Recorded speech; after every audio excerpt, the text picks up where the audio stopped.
There's much more to a desert than sand, heat, and the occasional giant pyramid. Some of what you'd stumble upon when wandering the dunes are just plain bizarre. Here are 10 of the strangest things ever found in the desert. Not everyone in ancient Egypt got a giant pyramid when they died. That's a pharaoh thing. The regular folks were buried in the ground much like everybody else. But we don't know as much about the lives and deaths of ordinary Egyptian people because we're usually so focused on the important people who get pyramids. So that's why discoveries like the following are so important. In August 2018, Egyptologists uncovered a buried necropolis in the Sahara Desert village of Lisht. It contained 802 tombs, each over 4,000 years old. These tombs had been buried under many feet of sand for thousands of years, undetected by experts until just recently. Experts started wondering if something was amiss back in 2014, as satellite images were showing increasing amounts of dark pockmarks, indicating holes dug up in the desert.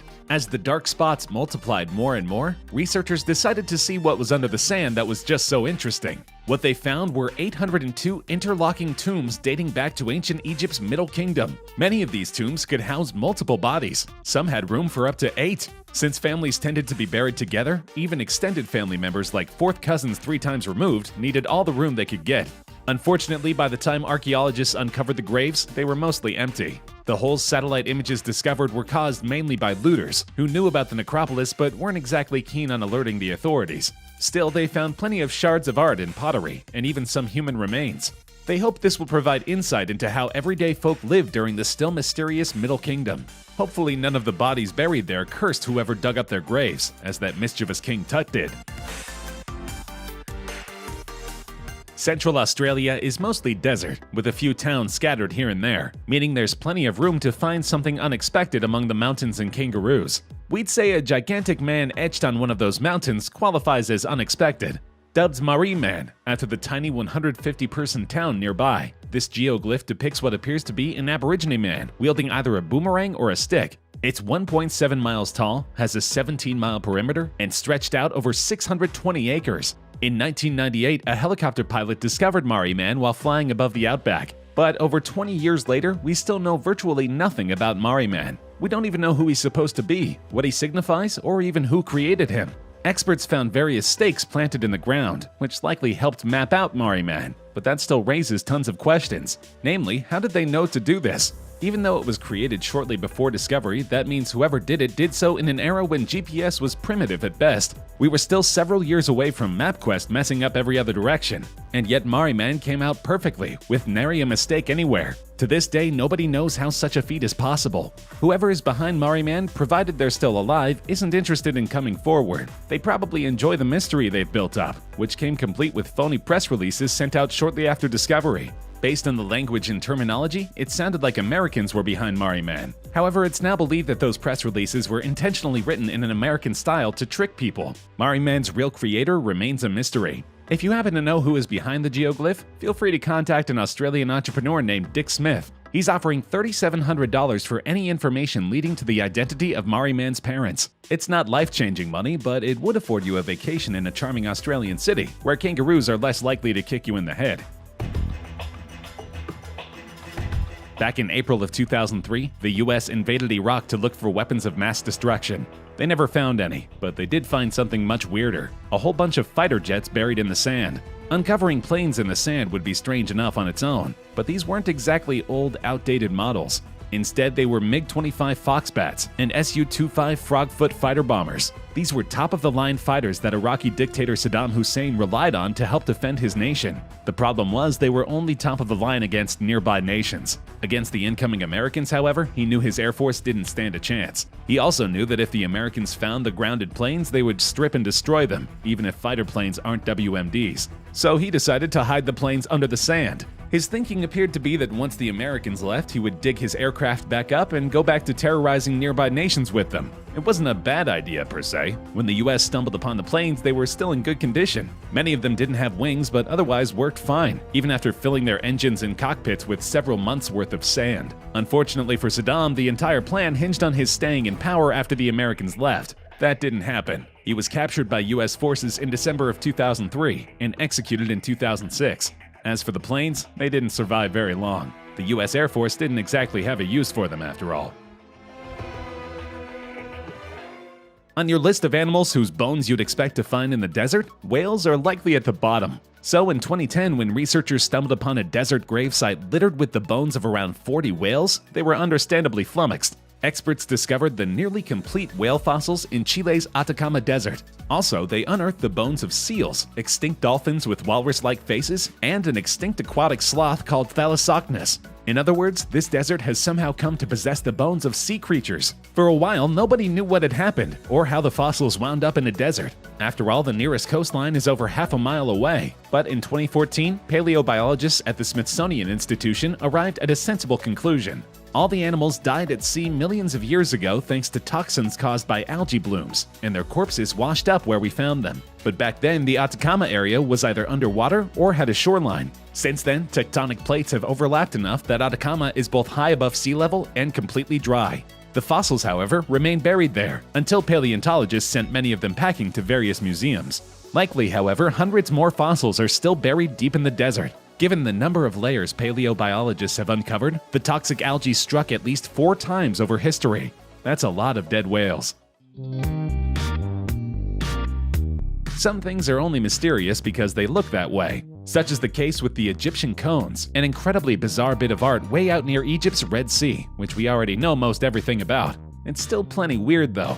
The cones are part of a mid-90s art project called Desert Breath by Greek artist Dene Stratau and his team. They dug out a circular pool of water and created a spiralized series of cones that looks like mini pyramids inside a pit.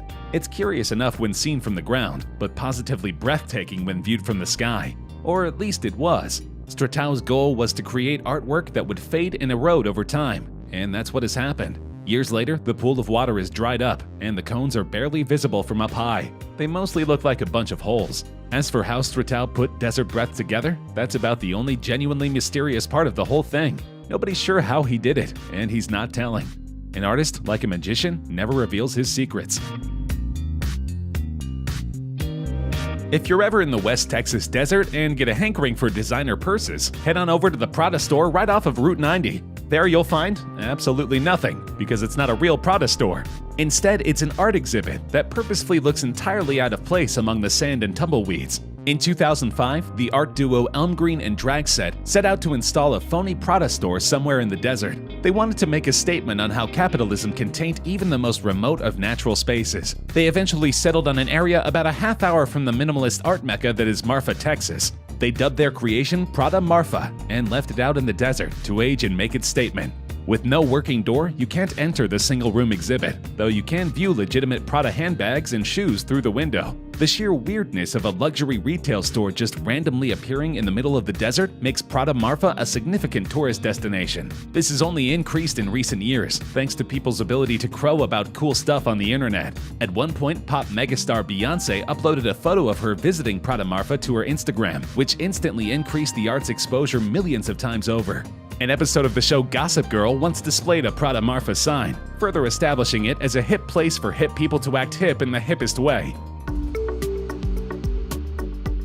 For decades, scientists have been confused by the existence of fairy circles in Africa's Namibian desert. These are circular patches of soil ranging from 6 to 50 feet in diameter, surrounded by rings of grass. They didn't seem natural, and yet nobody could figure out where they came from. Were they man-made? Fairy-made? Local Namibian legends offer several explanations, none of which are particularly scientific. Some say aliens created them as landing spots for their spaceships. Others think fairy circles are the gods' footprints. Others feel underground dragons scorch the soil with their fire breath. Adding to the mystery was how nobody could find fairy circles anywhere else. They were simply a Namibian desert phenomenon, so maybe something was indeed happening there. Maybe Namib does keep underground dragons.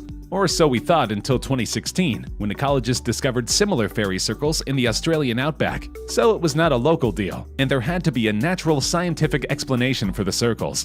In the years since, a couple of theories have sprung forth, but nothing concrete enough to become scientific law. One camp believes that ants and termites eat at grass roots in convenient locations around their nests, meaning the plants die back in a circular pattern. Another argument feels that the plants are actually organizing to more easily access water for each other. Simultaneously, they're using their roots to soak up water and keep it from grasses competing from a distance. Compared to all the other strange things in nature, grass hoarding water from other grass sounds decidedly ordinary. Neither side can prove their theory just yet, meaning we may have to discover more fairy circles before learning the truth. Until then, we'll assume it's dragons.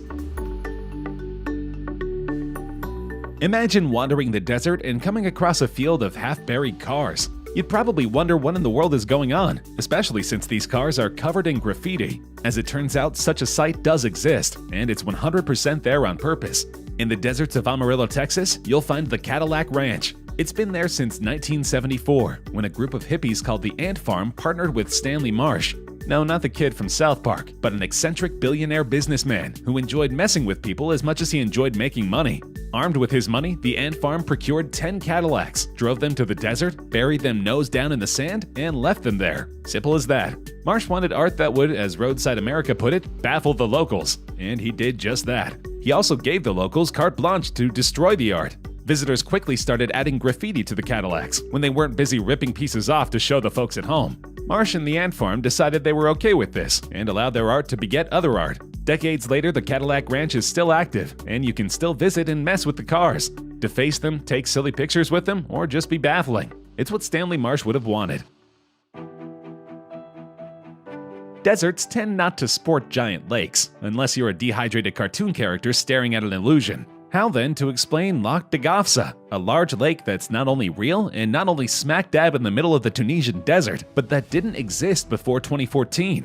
Ever since locals discovered Lac de Gafsa that year, it's become a huge tourist attraction. And why wouldn't it? Who wouldn't be fascinated by a 60-foot deep lake that appeared in the desert, seemingly out of nowhere? People flocked to the lake to take pictures, and of course, swim.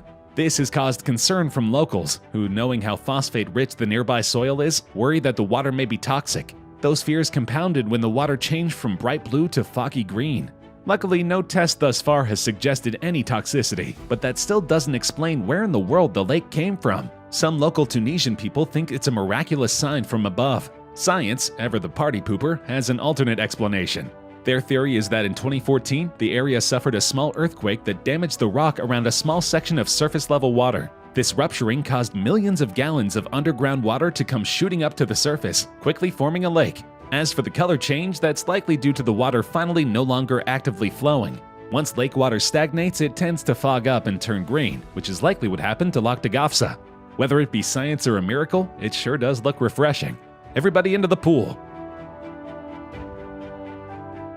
Ghost towns in the western US aren't anything new, but how about one in Africa's Namibian desert that's in danger of being eaten up by the sand surrounding it? Called Kolmanskop, this was once a thriving town thanks to the diamond rush. In 1908, a mine worker discovered diamonds in the area, and so hordes of prospectors descended upon it. They quickly built a town, known both for its diamonds and for its weirdness. The German colonizers who ran the mines imported opera groups from Europe to perform for the prospectors, and one Kolmanskop family even had a pet ostrich that pulled a sleigh around Christmas time. The fun ended in the 1930s, once the diamonds did. The second shiny things ran dry around Kolmanskop and more turned up elsewhere, prospectors abandoned the town. Soon, the desert sands invaded the empty homes and offices, drowning them in the sand to this day. Kolmanskop lives on as a tourist attraction, though it may not be that way for much longer. In 2010, studies showed that the town's buildings were rapidly deteriorating. Though they're mostly still around a decade later, it's likely only a matter of time before the desert destroys them entirely. So visit while you still can. It's easier than recreating the experience by renting an ostrich to pull you around while you listen to European opera.